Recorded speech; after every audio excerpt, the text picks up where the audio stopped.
Real quickly, before we take a break, there's something I think that can be really helpful to talk about at this point.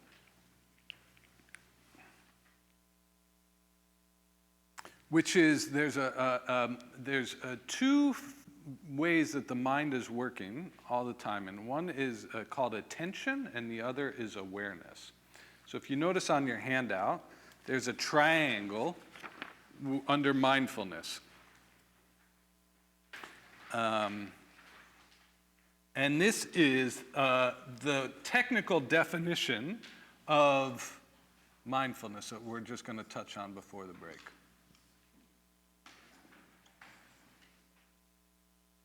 This chart particularly comes from a wonderful meditation teacher named Shinzen Young.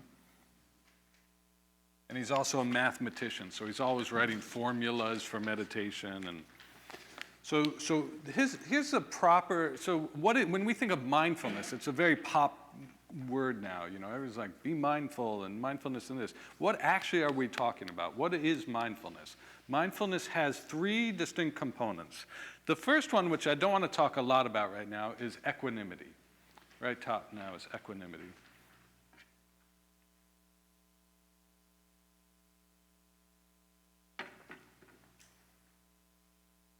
The Greek for equanimity is apatheia. And what word do we get from that? Apathy. And it's so funny because apathy has such apathy is not a good thing, and it's not what equanimity means. But Harry and I were just talking. I just found, I love New York bookstores, and I found this amazing book that I had to buy.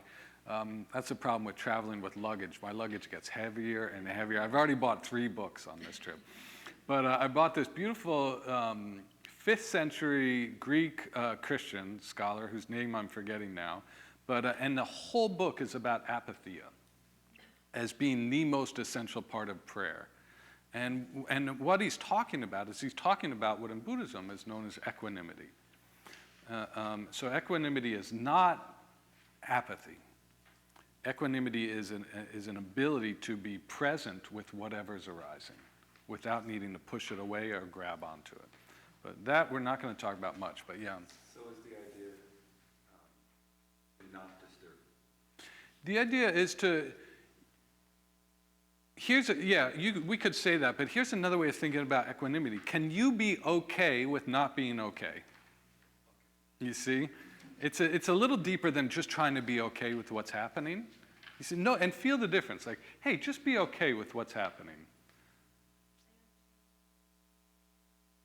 Yeah, right, yeah. And then the next level, so that's one level, but the deeper level is, can you be okay with not being okay? You're like, I'm not okay right now.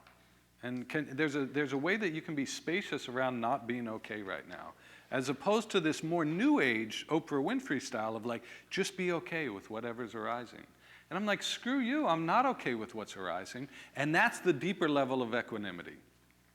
Okay, can you not be okay with what's being okay? Can you be okay with not being okay? It's a little bit of a kind of a mind twist, but. It's a great teacher of that. Physical pain. Yeah, right, yeah. Break a bone or something. Yeah. Like nothing teaches you to calm down. Wearing a cast for 6 weeks. Yeah. Yeah. Teach you to calm down. Yeah, and you're like, okay. So that's equanimity. Now, the other two is what I really want to focus on. And attention and awareness. Which one do you think is attention? Yeah, this one, right? Now, what's the difference between attention and awareness?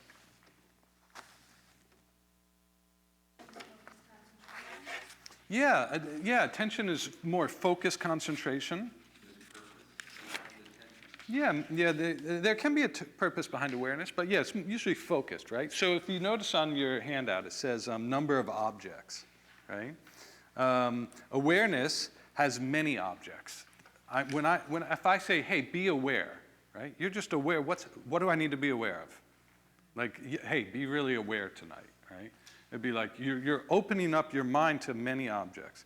If I said, hey, pay attention, you'd be like, to what? Right? So attention usually has one object, and awareness has many objects. And aren't you kind of in neutral? Yeah, I mean, you're not, yeah, because as soon as you move out of neutral, you're usually paying attention. Awareness is just open. Now, the other one is the mental processing that's involved. So awareness, the mental process, it's a minimal mental processing, right? It's less actual mental energy that's being taken up. And attention, you're having a greater levels of mental processing. And let me give you an example of what I mean by that. So I happened to, where I did my 3-year retreat, there were a lot of rattlesnakes and a lot of bears. So when I would walk around my retreat cabin, I had to pay attention to, and I don't know if anybody's come up to a rattlesnake in the woods, but they blend in. I mean, it's amazing. And even in the desert, when there's nothing around, I've almost stepped on rattlesnakes. I was walking one time, and I just like, I was walking, and I just kind of stopped for a little while, and I was just looking at the, environment. And then I looked down, and as close as Phyllis's foot, there was a curled up rattlesnake that I didn't see when I stopped. And he was just sleeping with one eye on me. He was like, what is this guy doing, And then I just walked away. But so they really blend in. So you have to pay attention. That's a lot of mental energy, and it's a focus. But every now and then, I have to lift up my head and scan for bears, right? Because it was like, okay, are there any bears? And then back to attention. And that's the exact movement we're trying to do in our meditation, right? We're not trying to stay totally focused. What we're trying to do is build mindfulness, which is an optimal balance between attention and awareness imbued with equanimity. That's the technical definition of mindfulness. An optimal balance between attention and awareness imbued with equanimity.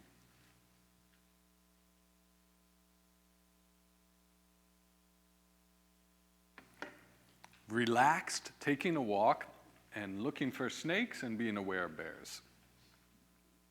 An optimal balance between attention and awareness. Sounds like an unnerving experience. Imbued with equanimity. Yeah, it's like you're just trying to take a walk, and it's like, oh my God. So here's what it means. When you're trying to receive the sensation of the breath, you're also opening up your peripheral awareness. Stages 1 through 4, and I know we're gonna get into the stages after the break. So we haven't talked about it yet, but stages 1 through 4, you're not shutting down peripheral awareness. And again, this is why cell phones can be so helpful, why vacuuming in the hallway can be so helpful, because that keeps our peripheral awareness awake, keeps it alert. Like, oh, don't fall asleep. Because what happens is when the peripheral awareness collapses, we have what's called a collapse of awareness, and then very quickly what happens is sleepiness, dullness, and we fade out, right? Because we've had a collapse of awareness.